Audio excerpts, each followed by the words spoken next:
So welcome to this panel discussion, Educational Game Changer or Just Another Round of Buzzword Bingo about Moocs. With me today, I'd like to introduce you to our four panel members. So we have Phil Butler, Senior E-Learning Advisor at ULCC. Also welcome Jeff Haywood, Vice Principal, University of Edinburgh.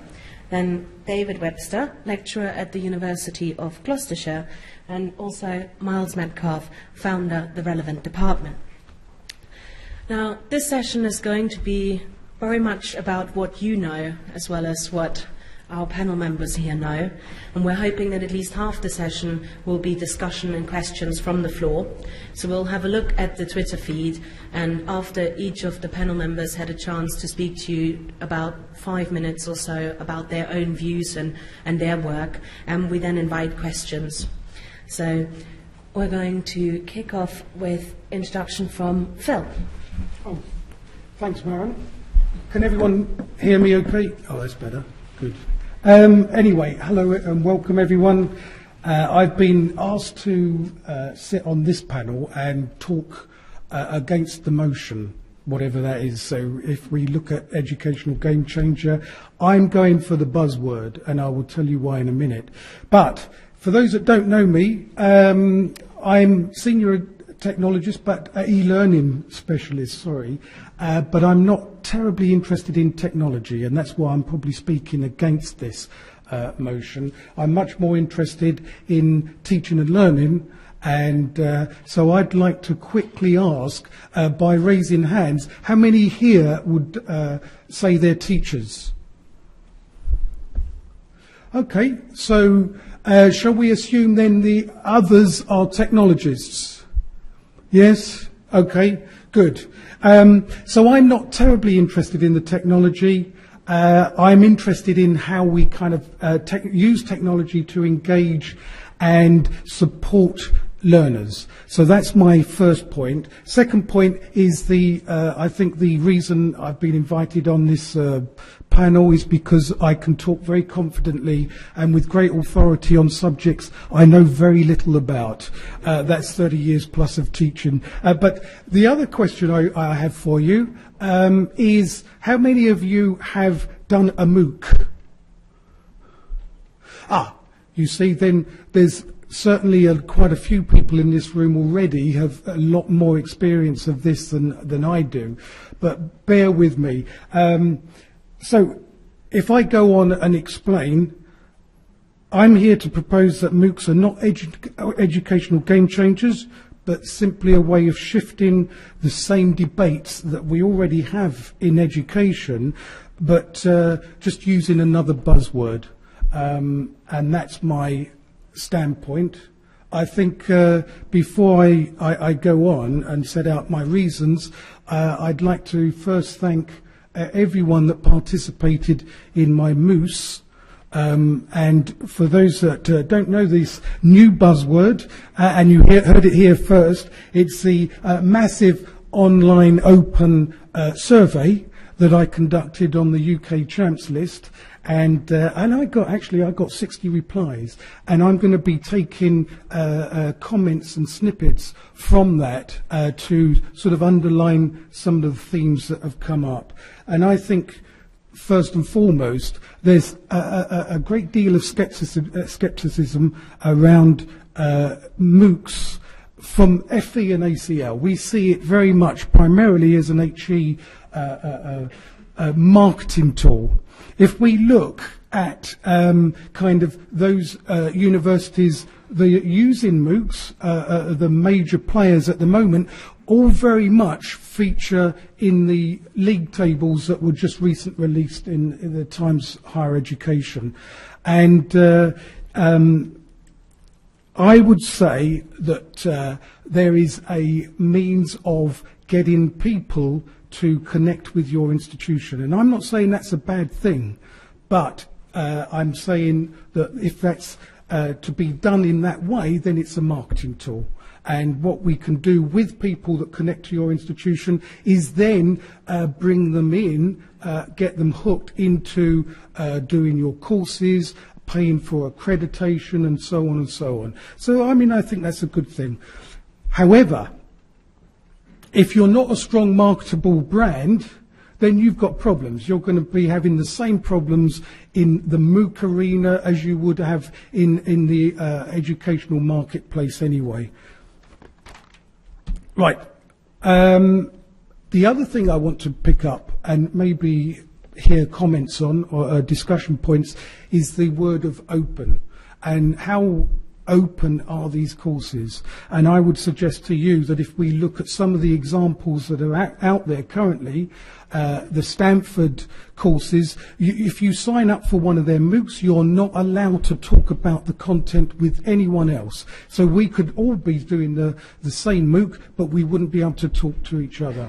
And that sort of detracts, for my part, from a social learning experience, which I think is much more important. So going back, if we revisit that pedagogy, actually I want to just say one quote that in the first article I read about Moocs when I looked it up was What's Wrong with Moocs? It's a very interesting article and I recommend you read it. And the guy there, the author, said Moocs seem to hold the most interest to those people who are furthest removed from teaching and learning. And that's the kind of question I want to post out there in Twitter world and also to my fellow panel members for discussion. I don't think Moocs outside of the marketing approach really offer a terribly good learning experience. And just to finish, if I may, have I got time? Just to take a couple of examples from my Moocs. One question was, who actually is empowered in a Mooc process? Is it the learner or is it the institution? And if we measure success by connections to the institution, clearly then it is a very good marketing tool. But as Stephen Downes and the Fred Garnett's, the other side would argue that the measure of success in a Mooc is about how many connections you actually make within the course amongst your peers, and that the institution is merely facilitating that. Moocs can work well for highly motivated individuals who have time and or skills to filter information.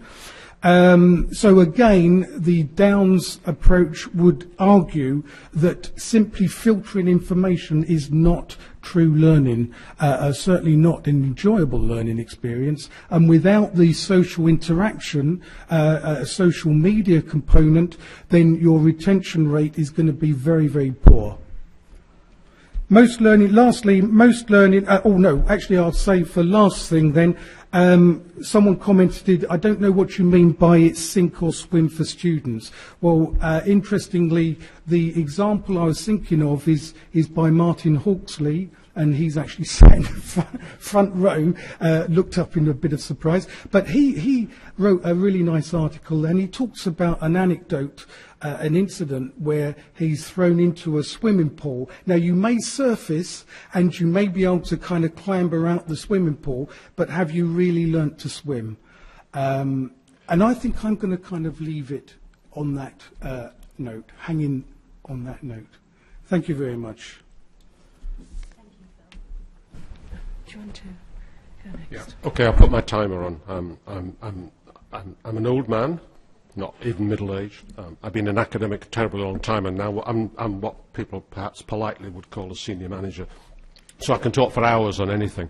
And the other point is that, by definition, I agree and disagree with absolutely everything too. And so, therefore, what I'm going to say is actually, I hope, reasonably balanced between the side of me that thinks that Moocs are a bad thing, that thinks that they're a buzzword, and the side of me that thinks actually they are a significant educational change. I think what's really important to say up front, and this is I read a lot of stuff on the train on the way down just to make sure I packed my head full of as many facts as possible.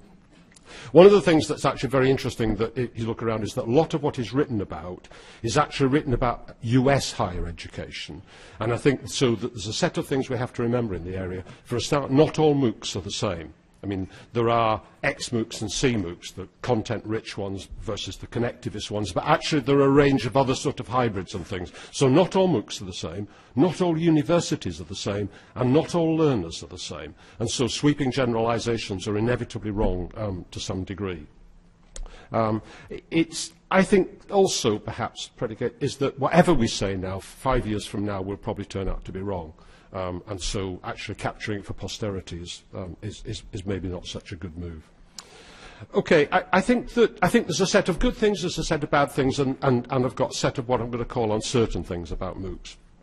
Actually, I think the good thing is that it's provoked some intense debate about education, and it's provoked an intense debate outside just the usual suspect circles, and I look upon that as an enormously positive thing. We are having discussions inside my university and talking with people who never put their head above the pedagogical parapet. I think that that's really good. And it's also provoked a debate about the economics of higher education, not just amongst those who pontificate at a political level, but actually those who say, well, what will it cost me to do this, and how does that weight against other things? I think that that's useful. And it's also forcing us to look at, and this is something that is that we've done in one of my European projects, is to look at the unbundling of design, delivery, assessment and accreditation. And you can see the debate about those different parts in traditional higher education. Open universities and things have done that for a long time, but we largely haven't. I think that it's given us a really important experimental area outside the formal curriculum. Most universities and colleges, the formal curriculum, you can experiment a bit around the margins. You cannot throw it all up in the air. You can't find yourself 20,000 people to work with. You can't find yourself 20,000 people online across the world to work with. So it allows you to experiment outside the curriculum. And I don't see that as a conflict between being a terribly conservative and traditional university, and many of those in the Mooc space are, and at the same time experimenting on the edge of that space. And I think that it's important, it provides an important opening. There's a cross-learning going on between online taught, and my own university is expanding its online taught at master's level up to around 10,000. It gives us a way of interchanging between those two different spaces. The learning from online goes into the Mooc space stuff comes back into the online. And I think that enriches both of them.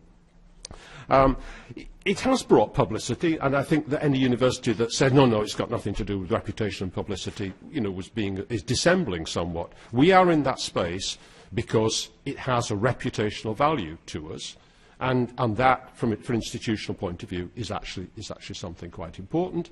The other thing is that it's bringing recognition to innovative academics for learning and teaching, not because of their research, and that's relatively novel. Some of the bad stuff, my first line on this says loads of hype and borderline crazy statements, and so I think that you understand what I mean.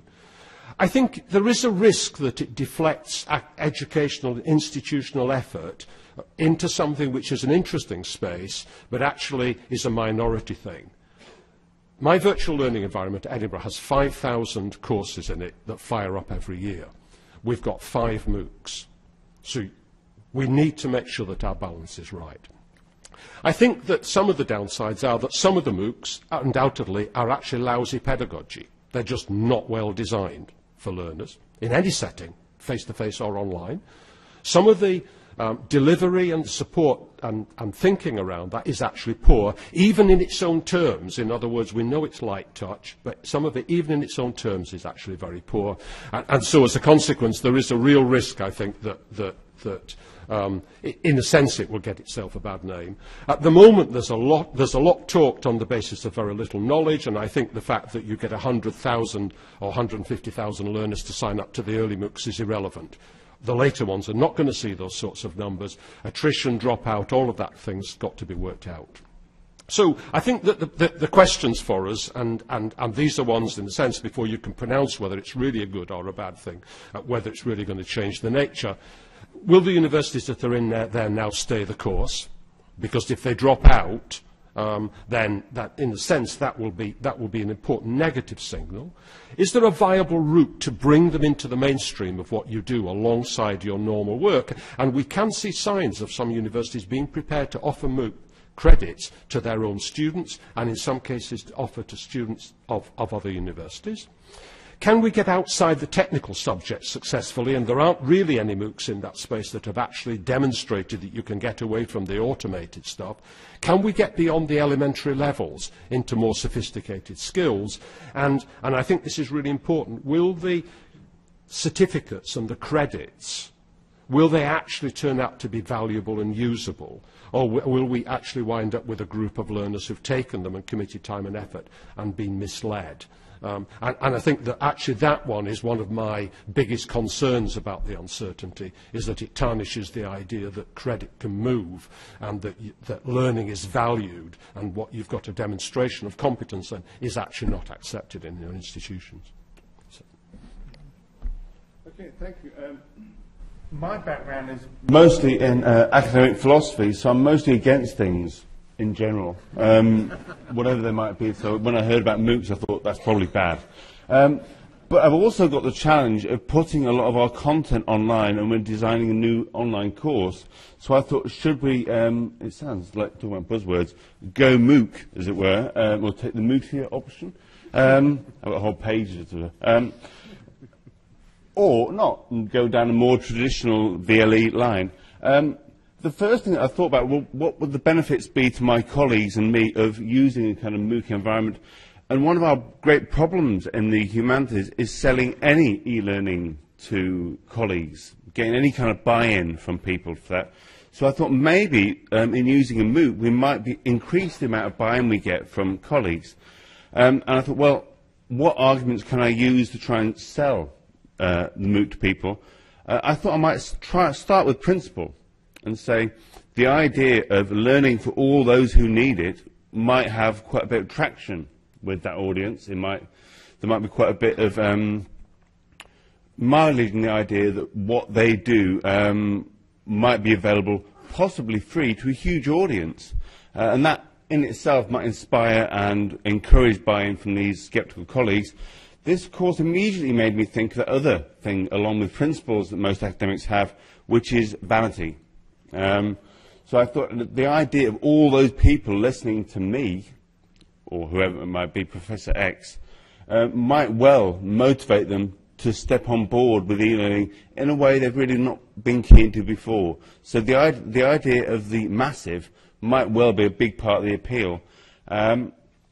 And of course we're starting to see this emergent revenue model with Moocs, where you give it, or with universities and e-learning generally, that Moocs seem to have crystallised, where you give away the content for free and then charge the certificate. The idea that what universities have is their name, their authorising, award-giving powers. Many of us, I think, are very anxious about that last one. I think there are good reasons, I think, to be anxious about universities thinking themselves just as being an exam room with a till that kind of sells their name in exchange for things, and the learning that occurs is somehow separate or different or less valuable, which is problematic.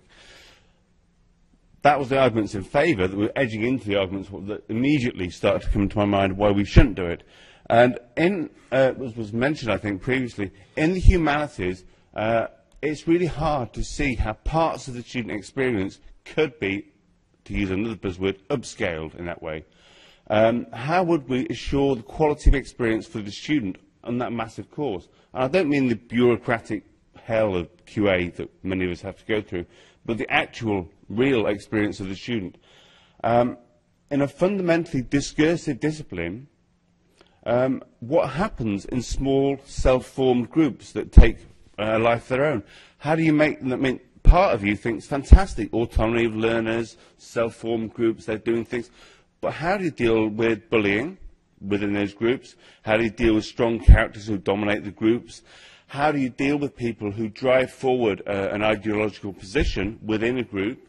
How do you deal with people who misrepresent what few facts are in humanities and take their group down blind alleys of kind of discussion? Who's watching? Who's keeping an eye on that? And if you start to put lots of people in place to do that, it suddenly becomes, of course, much less like a Mooc and much less cheap. to organise. Also, I think, just to reiterate, there are numerous members of the of academic universities who are sceptical about giving things away, and whether or not you would undermine what we do have in particularly HEIs in higher education institutions. And if what we've got is not worth anything, is worth giving away free, doesn't that kind of feed into the general suspicion of experts, the idea that everyone's voice is equal, especially on the internet? And why listen to Professor X when you can listen to Matt person in their bedroom Y? What's the, you know, if it's all equal and all just out there, how do you choose between it? What role does the university have in discriminating between voices that seem to have some knowledge of the subject and those that don't? And it's those skills that you should be giving your students so when they leave you, they've got them, but the Moocs seem to presume that you've already got them. And actually, it seems that one of the things that many of our students don't have is that ability to discriminate. And we worry, again, within my less philosophy, more religious studies, to what extent will students cherry-pick the content to confirm their prejudices? One of the things that we encounter a lot, or try and do a lot, sorry, in universities and seminars, is we try to challenge the stereotypes and prejudices and points of view that students come with, even if we have to agree with them. We want to challenge them. And what will stop in a MOOC students ignoring things that are inconvenient or they don't agree with and just choosing the bits they like, finding the people who agree with them and kind of walling themselves off in a little self-formed group that all think X is nonsense or Y is correct. What do we do to stop that happening? And I don't say these because I don't want to use MOOCs. Actually, I think they've got a lot of potential for the courses and discursive things, but I'm not sure what we can do, and I hope I might go somewhere to find out today, to overcome these problems. Hello. It's always quite difficult coming at the end of these things because all of the speakers have said things that I might well have said and have certainly thought. I'm not going to be any clearer about MOOCs, I don't think. Can I ask a quick question, though, before I sort of get into my peroration, which is those people who have MOOCed, did you do it, hands up those who did it with a commercial platform, like Coursera? Okay, and those who did it with a community platform? Okay, and those who did it with a platform their own institution did? Wow, I wasn't expecting that last one. That's very interesting. The balance there for those who are watching in black and white is that the majority of people did it on a community platform.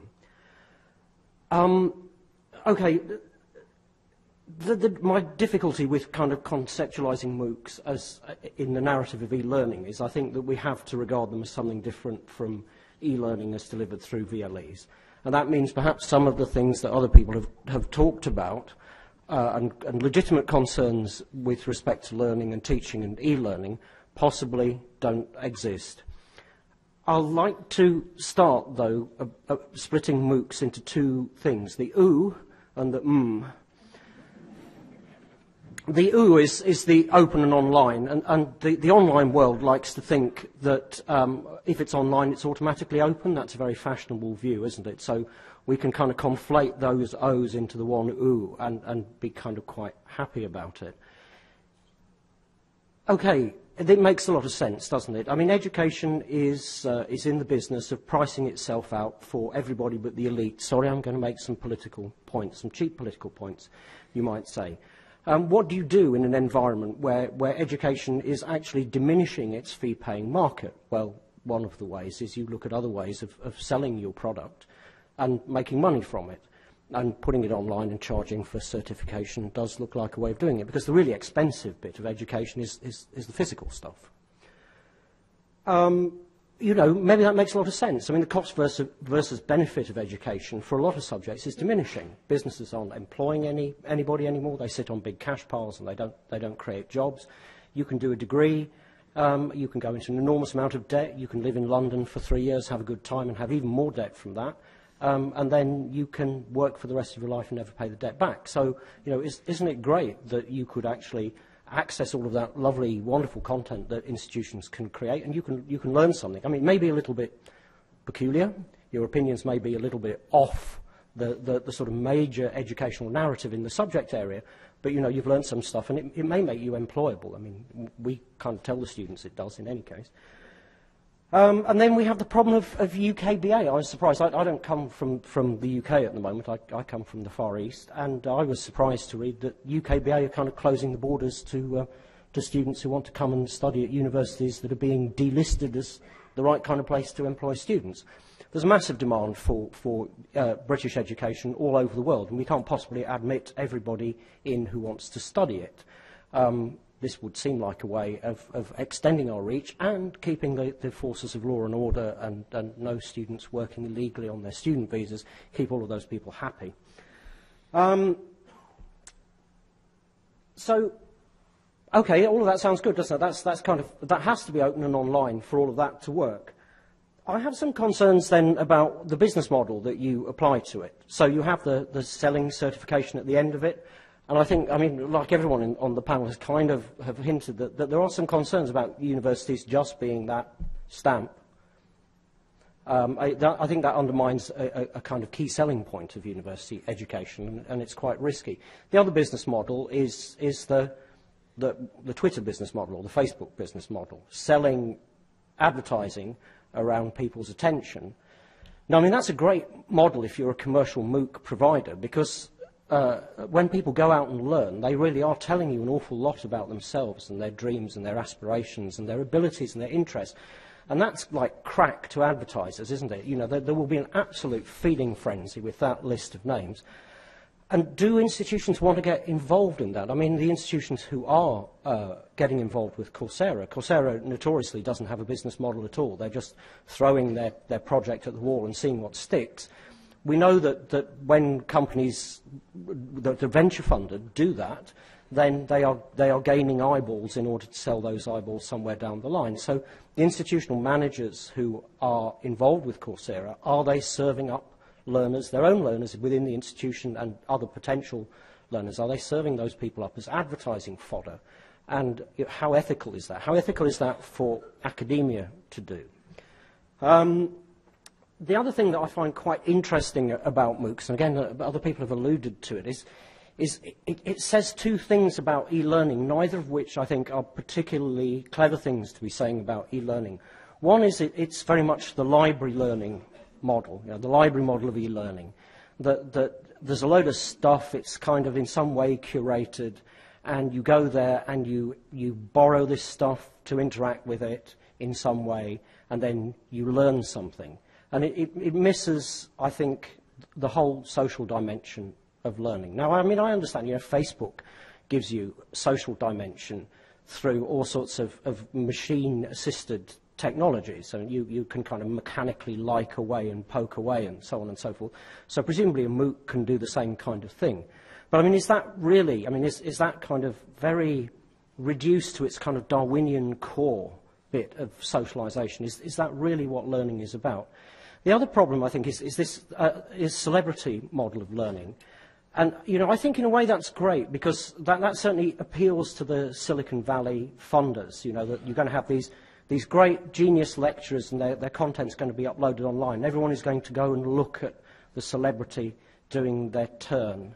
And I think, I mean, we're of course, here we are in London, where A.C. Grayling has essentially said he's going to found a celebrity university of the humanities. So perhaps there is something to be said for the celebrity model of learning. But you can tell from the way I'm talking about it that I don't entirely agree with the celebrity model of learning. And I think in many ways it does something very wrong about learning. It puts people up on podiums.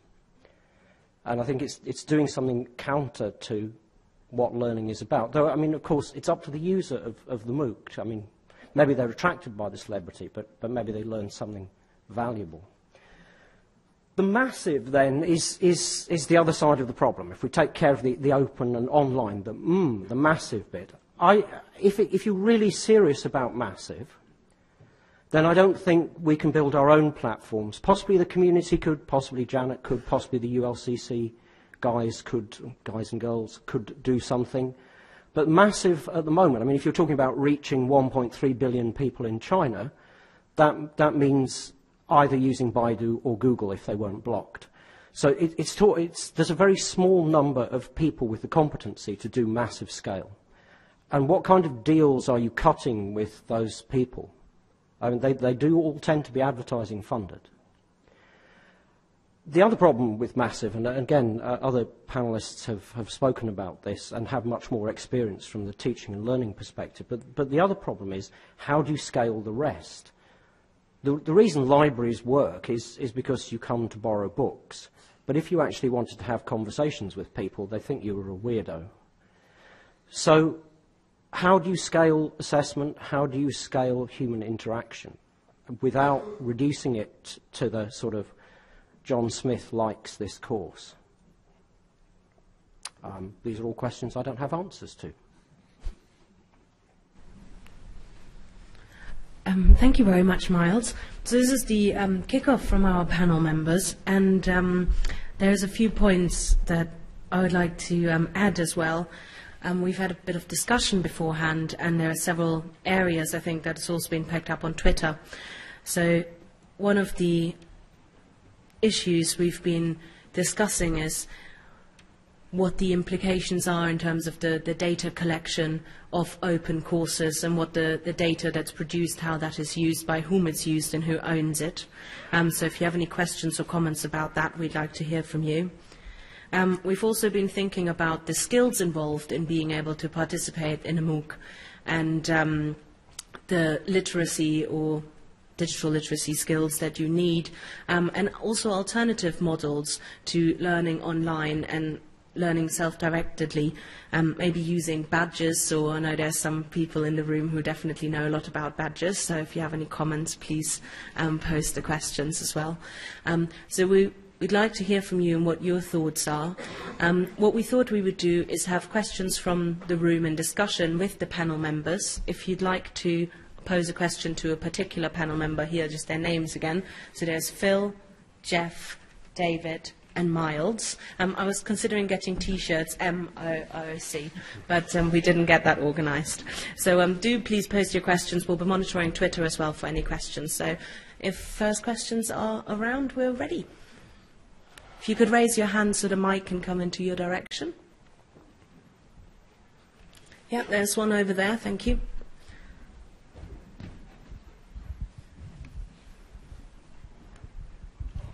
Hi, I'm Martin King from Ealing, Hammersmith, West London College. You raised the question about literacy and participation, and I've seen some articles recently about the McDonaldisation, if I said that right, of education through Moocs, and that some of the people that have done it on massive scale, that Miles did tiptoe into the area of what is a Mooc, you know, how massive has it got to be, and it's getting like corrupted a bit like the idea of cloud computing, you know. Could we really have a Mooc in our data centre? You know, that sort of like a cloud in our data centre. But anyway, I digress. But I've seen concerns that when you are massive and global, it's people that don't speak English or English well have problems participating. And the courses start out with a lot of enrolments, as it were, and then they drop off very quickly as the language barriers come into play. So have you got any ideas, concerns or answers to what Moocs would do to education globally? I think the answer to that, or my answer to that, depends on how you look at Moocs and what is meant by global education.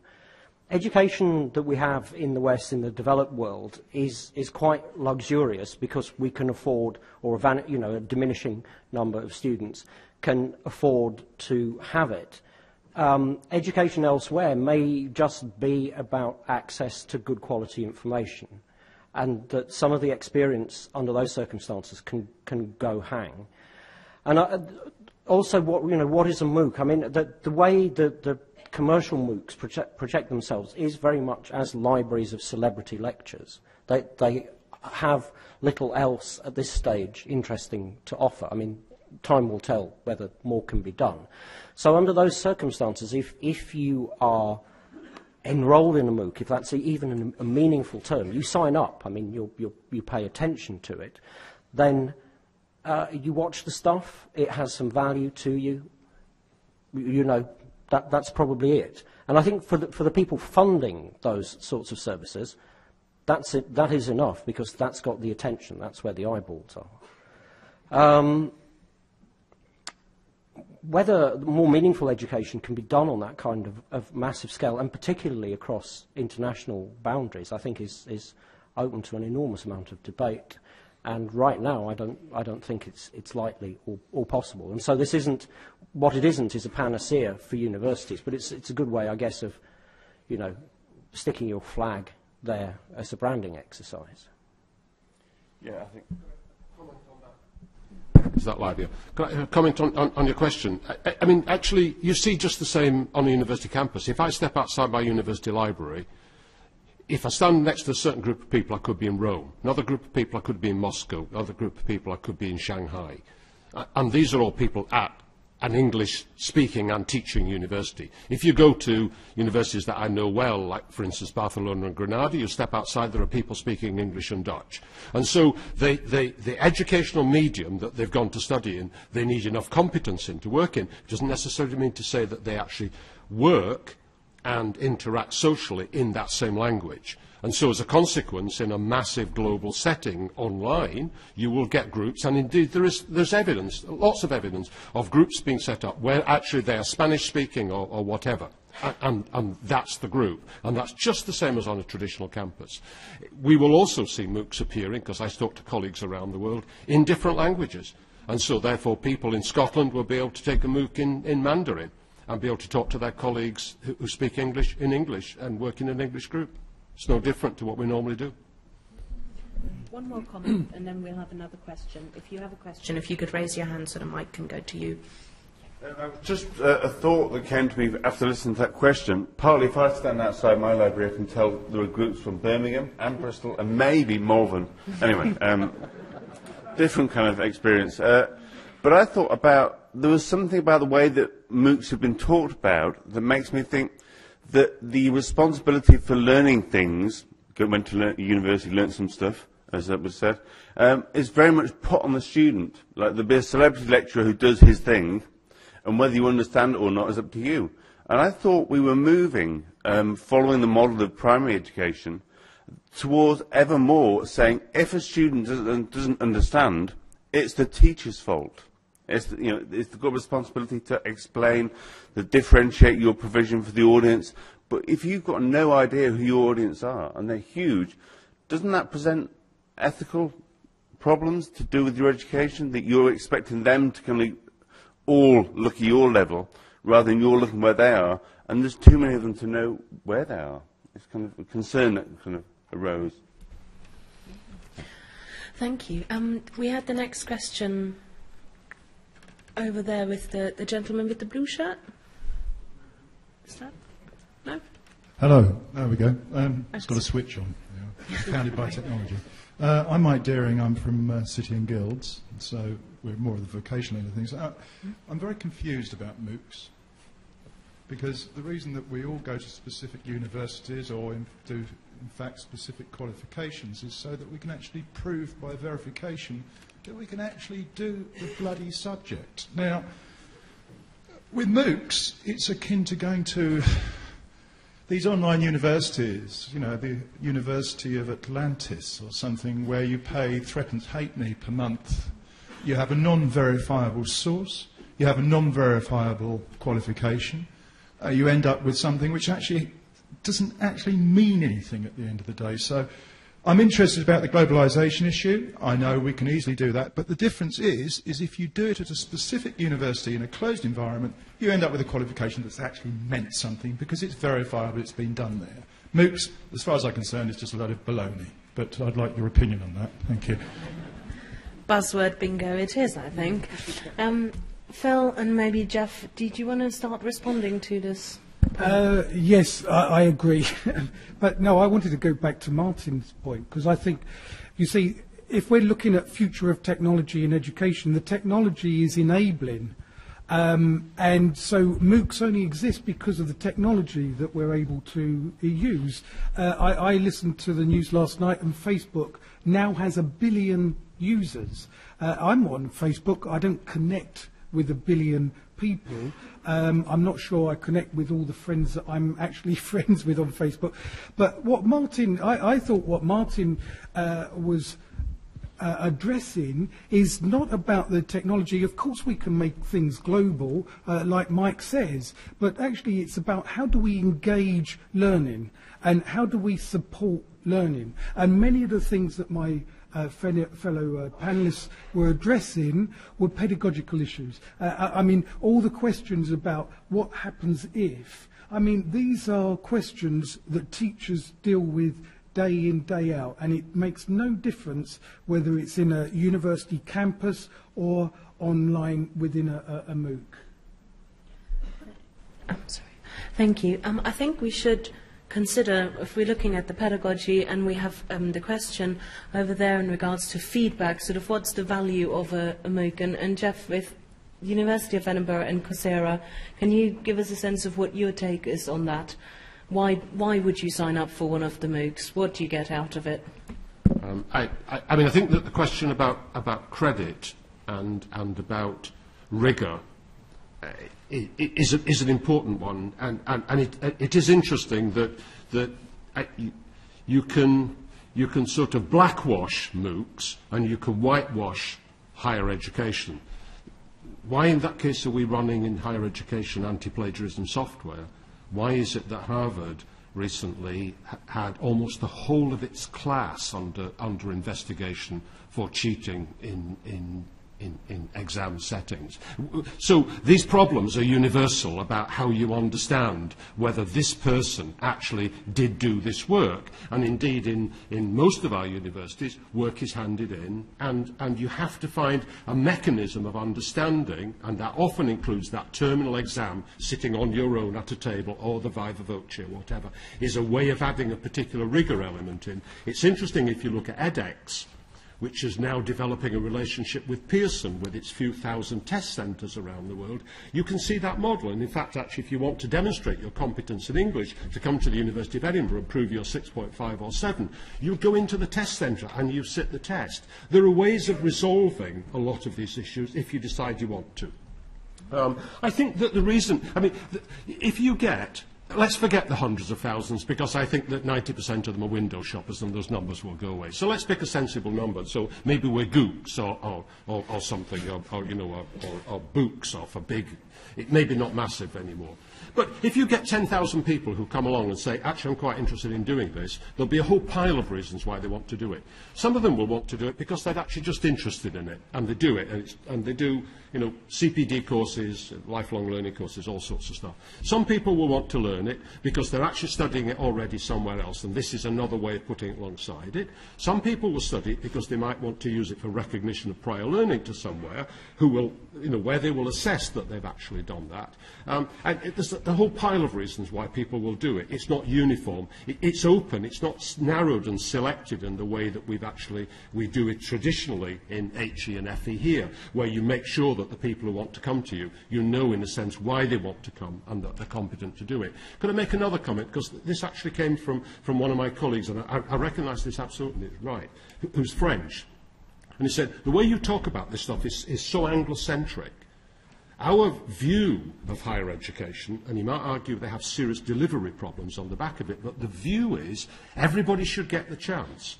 But it isn't actually necessarily for everybody, and so the fact that people walk away after 2 weeks, hey, they've had 2 weeks of it and they've had a chance to find out. It's not a failure, it's a success. And actually I would rather look at Moocs through that sort of Franco-centric view rather than the Anglo-centric view. You gave people the chance to try it. For some of them it will work, for some of them it won't work. But actually, that's a plus. It's not a negative on your retention scores. Thank you, Jeff. I'm sure that will generate some comments as well.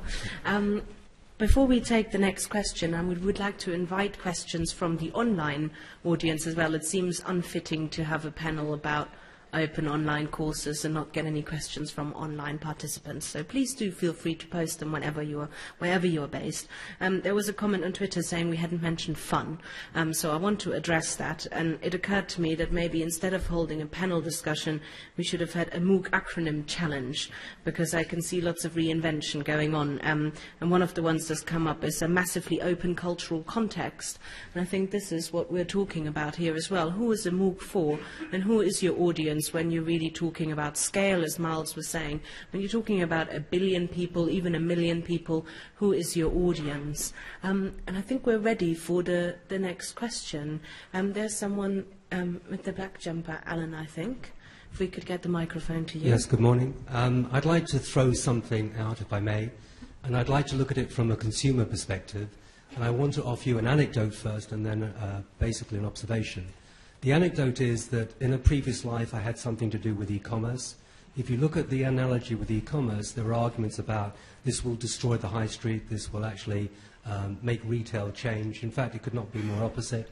What has happened with e-commerce, it has driven people to the high street in greater numbers. And what you now have some 15 or 20 years later is you have a vibrant economy which is both healthy in the high street when you have the right offer at the right price, and in e-commerce terms where it has a pervasive opportunity on a global basis which many organisations are taking advantage of. And I think we're at the beginning of this Mooc conversation, not even in the middle or the end. So I would offer that as one anecdote. The second anecdote I will offer, and Miles, we shared a conversation a couple of years ago about this, is that in terms of data, if you take the Chinese marketplace, for example, in China, 18% of students make it to what we call higher or further education, which by default suggests that 82% of the community are failed by secondary education. So in that environment, equally in India and equally in South America, you've got to find radical solutions to put content out there, new ways, new pervasive ways of actually distributing this model. And I would say it's much more democratic, and in terms of the audience that can be reached, and I think the gentleman just made the point very well, is that if you're there for 2 weeks, it has value. If you're there for 2 years, it has increased value. And also in terms of the age groups. I mean, I belong to a generation that are having to be re-engineered in the workforce, having to be retrained, having to engage in a different way than when I went through my school and my university. And I'm saying to you, these sort of opportunities are far more accessible, available, and have extreme value. That doesn't mean they have more value than a traditional university education, but they do have a value. Thank you, Alan. Anybody in the panel volunteering? I wonder whether there are any questions from people who have a vision of education that's opposed to marketplace, something from the other side of the debate. But I would just very quickly say, sorry, I'll let you come in a second. I really don't think our students are consumers. They don't. That word seems to give a sense of them as being people who receive things from us, and they're kind of participants, and they're students, and they're being educated. But education, surely, from most humanities disciplines, it's a conversation, not a kind of one-way street. And the problems I have with Moocs are problems about making that scalable. Can I run just very slightly with the e-commerce model?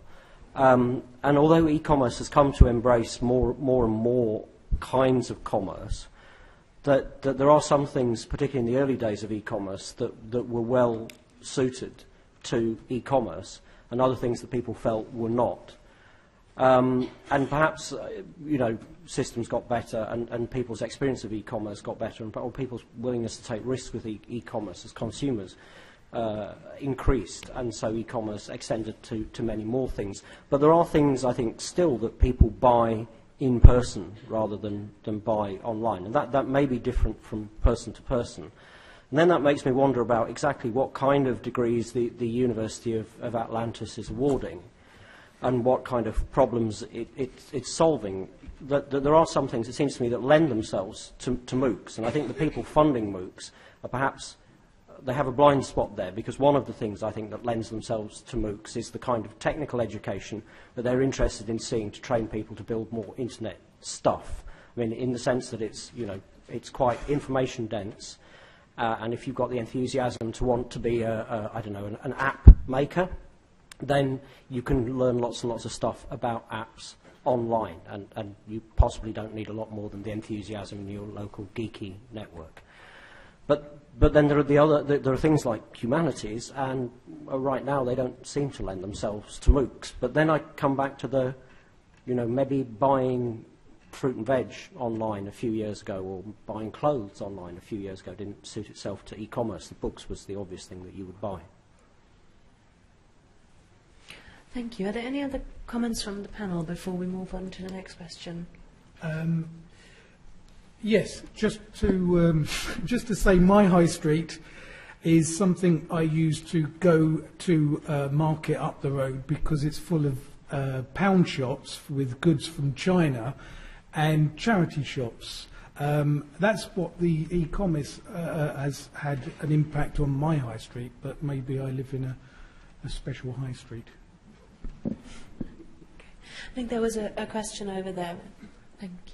Hello. Neil Stapleton from the College of West Anglia.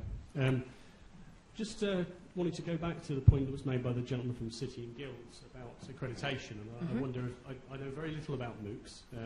It's something that's quite new to me, but I've done a little bit about badges, and it seemed to me that there's a link between Moocs, badges, and accreditation of learning. And it reminded me of a conversation I was having actually earlier today with a colleague about recruitment, and he told me a story about the fact that he was recently unable to recruit someone or shortlist someone for a particular position because they didn't have the level, a particular accreditation that was required. And I think it raised the issue to me that that person clearly had skills, they clearly had knowledge, and they didn't have them accredited. And this person was looking to give that person an opportunity, which may have actually led that person to then gain skills, experience, and actually want to become accredited. So to me, the accreditation question, is linked directly to opening up education and wanting people to acquire knowledge. And I, for one, wanted to say that I'm more than the sum of my certificates.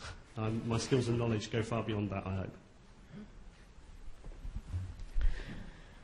Right.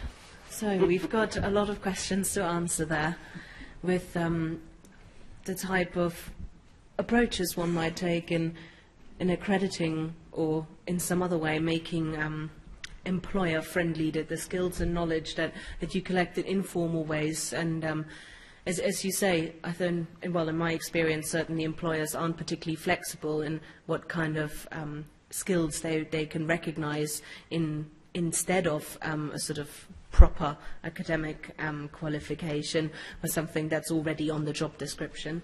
Who would like to start? I'm happy to comment on that. One of the things that I've been involved in recently is actually thinking quite a lot, and actually thinking within the university, because we do have a conversation that's just starting about what do we do about credit in this area. It's interesting that over the period in which I've been talking about this, which is a period of about 6 months, my initial PowerPoints were all about, no, of course there isn't any credit. And actually, in the space of weeks, I've changed those as people begin to explore that space and say, how do you credit learning that's come about as a result of studying on a Mooc? And actually, when you distill it down, it's the classic problem of recognition of prior learning. And so the question, therefore, for institutions and for employers is what do you do about this thing that a person presents to you? So this, is, in a sense, is independent of Moocs as in the way that we've talked about them up to now. I mean, for one thing, if you go and look at things that people have studied that was open online, you can see the whole curriculum. I mean, actually, if I want to know what somebody studied at another university and to see, what it was like, I can't see it. It's invisible to me. At least these are open. You can assess the materials. You could actually see what the individual had done. There's a collection of things you can do there. And then the second question is, well, how do you know it's that person that actually did that stuff? And we came to the conclusion that in many subject areas in which we've got a competence, and I could do this, probably around 15 minutes of discussion with that individual about the stuff that they had been doing in that area would tell you whether they were a pass or a fail. I don't care whether they're an 80 or 75 or, or a 53. The question is, have they passed the boundaries? So it's binary, pass-fail. You've probably got about 15 minutes of conversation. So as a consequence, there are ways in which I think that one could take experiences that people bring that came out of a Mooc space. You could see exactly what it was they were supposed to have done. And at least they are clear about how much study hours, and ours are clear about which level in the university they're at. We are QAing our courses before they go online. So as a consequence, you have a confidence that a university that knows what it's doing, in inverted commas, put that stuff up there. Somebody says they've learned it. OK, fine. So in that case, the question is, how do you quickly prove that actually they are at least at the pass level? I actually don't think it is that hard.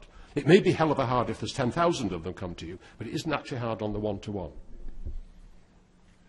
I wonder if I might ask a question towards Miles. I think, Miles, you were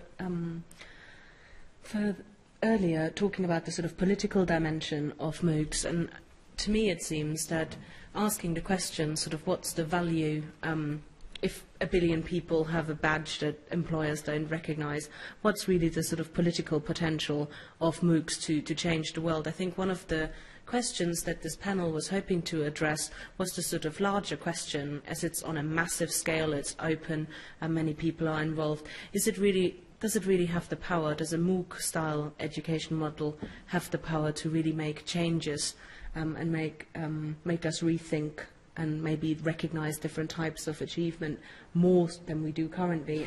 Miles, do you have any thoughts on that? Yes, actually, thinking about accreditation, it's always kind of slightly puzzled me a bit that universities make so much fuss about accreditation, because until very recently you could become a lecturer in a university with absolutely no bloody qualifications at all.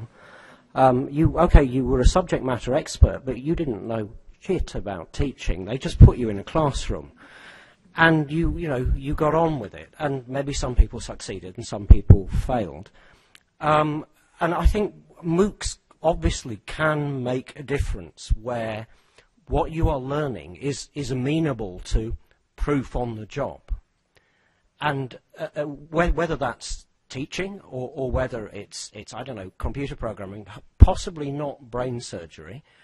But there are clearly a lot of things where we overstate the value and the need for accreditation because we're in the business of selling it and nothing more. And I work in IT and I've worked for many years managing teams of IT people, and you would often get people coming along who were accredited Microsoft certified this, that and the others, or Cisco certified so-and-sos and so-and-sos. We always used to give them a practical test because I got sick and tired of seeing your Microsoft certified accredited so-and-so who couldn't actually fix a basic problem in a computer. So, there's an awful lot that you can stick a label on and say, here is an award, that means absolutely nothing. But, I mean, clearly not everything. And clearly the sort of middle class, professional class preoccupation with accreditation has some genuine roots in not wanting your doctor to be selling you little herbal pills in place of real medical cure or something. I think we have got time for one final question before it's time for lunch, and you're all starting to look hungry. So if we have one final question. Phil, where was the question? Was it? Mike. I think Mike had a comment for that. Right. Okay. Well, if we can get the microphone to you, then hopefully we can hear your comment.